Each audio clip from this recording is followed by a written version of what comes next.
app show for the 12th week of 2013. My first app is Boxcar. I've used this for a while and I haven't featured it on the app show because it's had a few problems, but it now seems to be fixed. Therefore, I decided to share it. They're boxcar.io, at boxcar on Twitter, and it's an aggregation app which you can put as many Twitter accounts into it as you like.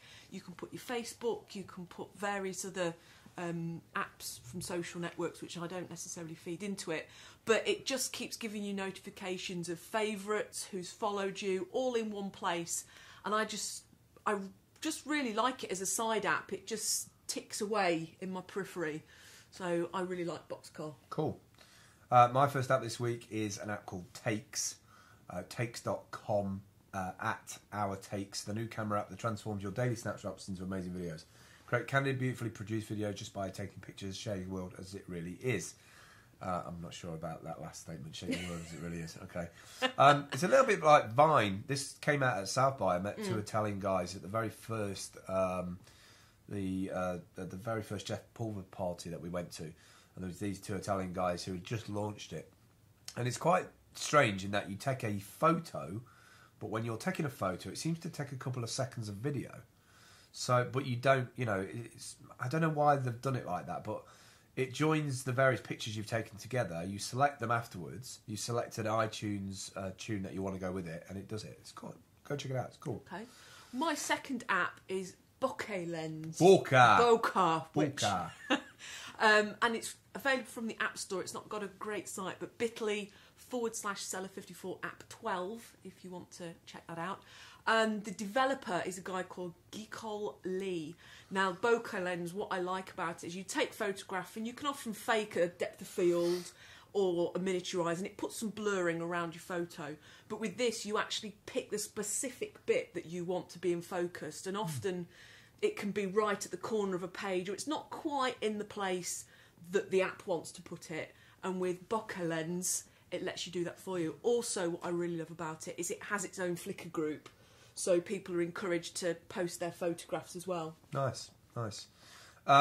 My second app of the week is another one from South by, one of our sponsors actually, called Trover, www.trover.com.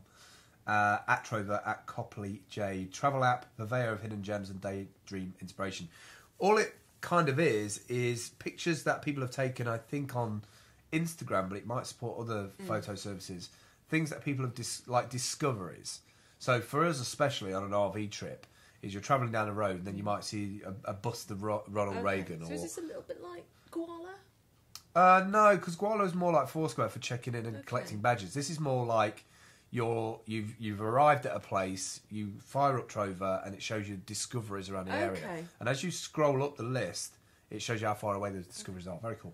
Okay, my third app is ubicabs, and I used ubicabs when I was down in London recently. I always find that if I want to get a taxi, you've either got to go out on the street and hail one, or you've got to have a local cab number, and depending on where you are around the city, you don't necessarily know who the companies are. Well, ubicabs does all of that for you. You put in your location, it pinpoints where you are, you book your cab, it does a special search to tell you which is the best value. You press yes, I want to book that one, it sends you the confirmation, and the cab turns up when it's supposed to.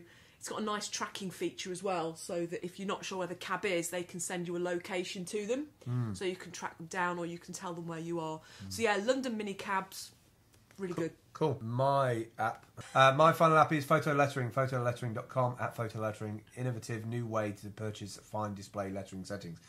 It's just like every other app that's out there where you can put text over the thing, but it seems to put like a nicer shadow on the actual graphic, which I like better. And it also puts the text on the screen before you take the photo, so you can position the photo as to where you want to, where the text is going to be. I think they're a typography company. Yeah. So, you know, they've got expertise in typography to start with, haven't they? A lot of these companies, Over's just recruited somebody doing the same thing.